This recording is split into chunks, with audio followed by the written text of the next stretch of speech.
Hi, my name is Alexandra. Welcome to my channel Family Code. I'm a family therapist and today I will help you to uncover some of the mechanisms for addictions. And I'm not talking here about addictions, only about addictions of being addicted to alcohol, drugs, but I also cover the topics such as being addicted to shopping, coffee, feelings, the other person, like codependency or being dependent on another, because it is a form of addiction. And all the addictions serve a certain purpose.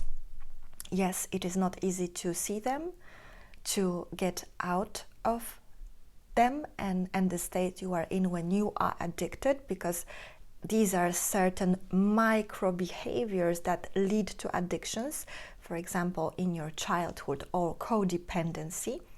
And beware, you don't necessarily need to have a drinking parent at home to develop these codependency patterns in your life. It is enough when your parents, for example, quarrel all the time. So, addictions for me are a way to cover up your pain. So this is striving to get a substance or to do something like to go shopping to cover up your emotional pain. And yes, this is a kind of a cure that cure, you see, I'm putting it in quotation marks. This cure, instant cure, helps you to cover up your feelings or cover up something that is happening emotionally within you. And addictions, they create illusions. Because what I noticed in my work with people and with myself is that illusions are covering up the pain as well. That's why we have this false positivity movements. We have positive psychology, think positive. You can create your life with your thoughts. Well, it's not as simple as that.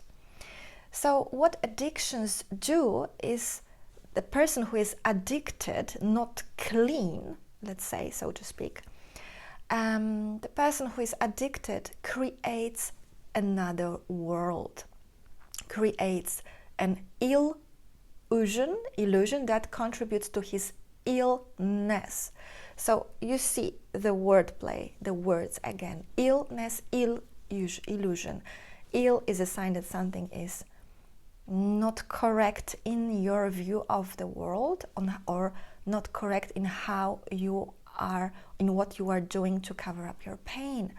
So let's say what this illusion gives you is it gives you this sense of relaxation, that now you have something that is helping you to regulate a certain emotional state that you don't want to be in, that you want to cover up.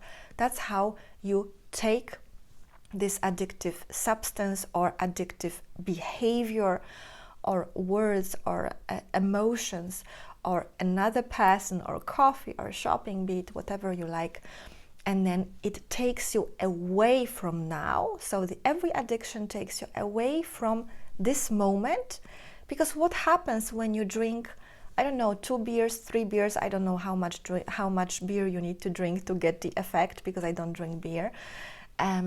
So let's say you drink, I don't know, 2 or 3 beers. What does it do to you? And I'm sure everybody here drank at least 1 beer in their life.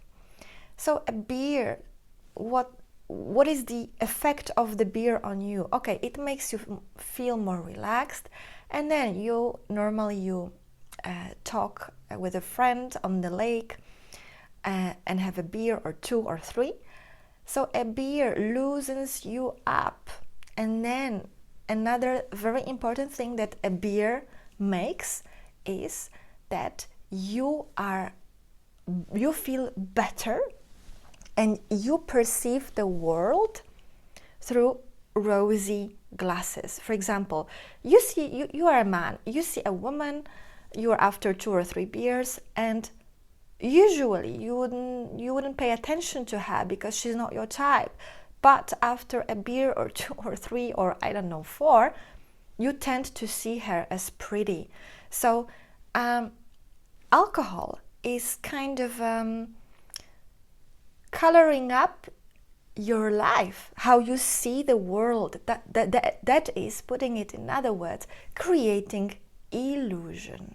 Yes, you don't see the reality as it is, but you see the reality the way you want it to be. So this is creating the discrepancy, this is creating the illusion. Not only alcohol can do that, of course, but also your thoughts, your emotional reactions, patterns, your codependency. So you are getting drunk with an illusion of who this person might be, illusion of your dreams, of what you can achieve. This is also something connected to this false positivity. I call it false positivity because I believe that being hyper positive is a way of dealing with your internal pain, but not dealing in a constructive manner, but rather covering it up. And this is a kind of a defense mechanism that is there in order for you not to look at this stinky something that is over there and that is calling for your attention. So you are getting carried away. You are not disillusioned, but you fall within the illusions of imagining something. The same is in the pattern of codependency. So codependents are people who needed to adjust too much in their childhood to their caregivers in order to survive. And this doesn't mean that your father or mother was alcoholic, no. Sometimes codependency is developed even in fairly normal houses, but with dysfunctional families. And by dysfunction, I mean, for example, when the parents are quarreling all the time. Then you try to adhere, then you try to make them happy, then you suppress being yourself, you suppress your emotions in order to survive in an unsafe environment. So with the codependency, it's also connected to addictions, because then you are addicted to pleasing someone, to adjusting yourself to someone. And this can also have its dangers, because people who are codependent, they have a tendency to wait until someone changes, to wait for better life circumstances, to wait until someone stops doing something. So they wait, they adjust, and at the end they are left with nothing. This is this pattern that comes often from the childhood. And this waiting is also based, take a closer look at it, is also based on illusion. So I wait until someone marries me, let's say, or I wait until my partner who is abusive changes. So this waiting pattern is also connected to having illusions like, oh, it will be better, life will be better then, oh, I will wait a little bit and everything will change. No, it will not change. That's why addictions and codependency, they fall within the same cluster, I would say. Of course, they have different dynamics, but they are all based on creating illusions, on waiting, on coloring up your reality, not seeing things the way they are, but falling, creating the illusions in your head. Yes, it will be better. Yes, we will go through it. Yes, he will change, he will, or she will change, or she will stop doing this or that. This is the illusion mechanism. And when you are living in illusions, you are ill. And what to do, you might ask me at the end, when you see that you cover up your emotional pain with illusions, and illusions, you know, they fall within this cluster of codependency and addictions, then the only way out is the way in. So you need to take a look at this thinking something. Well, it's just a little bit of humor here. You need to take a look at these old wounds that you carry within you, You need to take a look at them, at the things that you were suppressing until this very moment. You have to take, you have to look into your behaviors, because addictions, you know, it's about something is superseding something, like some substance is superseding something or covering up a feeling or substance or shopping or behavior, whatever it is. You need to be very vigilant with yourself, with the way you react. When the most you feel the need to go shopping, when the most you feel the need to be dependent on your partner, in which moments do you feel the need to have a glass of wine or 2 glasses or 3 glasses?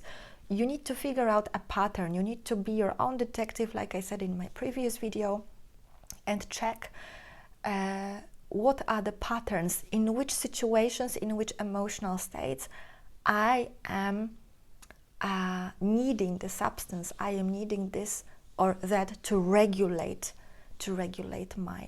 my feelings, the what I'm feeling inside, because I can't stand it. That's why I need to usually down regulate it. So that's all what I wanted to say about the addictions and the illusions, and how the illusion mechanism is both present in addictions and in codependency. Please feel free to comment, like. I'm always grateful for your feedback, and I know that maybe what I'm presenting here is not the common knowledge, or maybe this is something that is shocking you, but this is the deep psychology behind, because you are the one who can figure out where your dis-ease, illness is coming from. And you are the one who can run the inventory of your own actions, of observing your own behavior. That means you need to really treat yourself like you need to look at yourself from as if you were a third party looking at yourself, analyzing your behaviors. And this is already a big step towards uncovering your mechanisms and getting back to a healthy emotional state as a human being. Thank you for watching, and see you next time.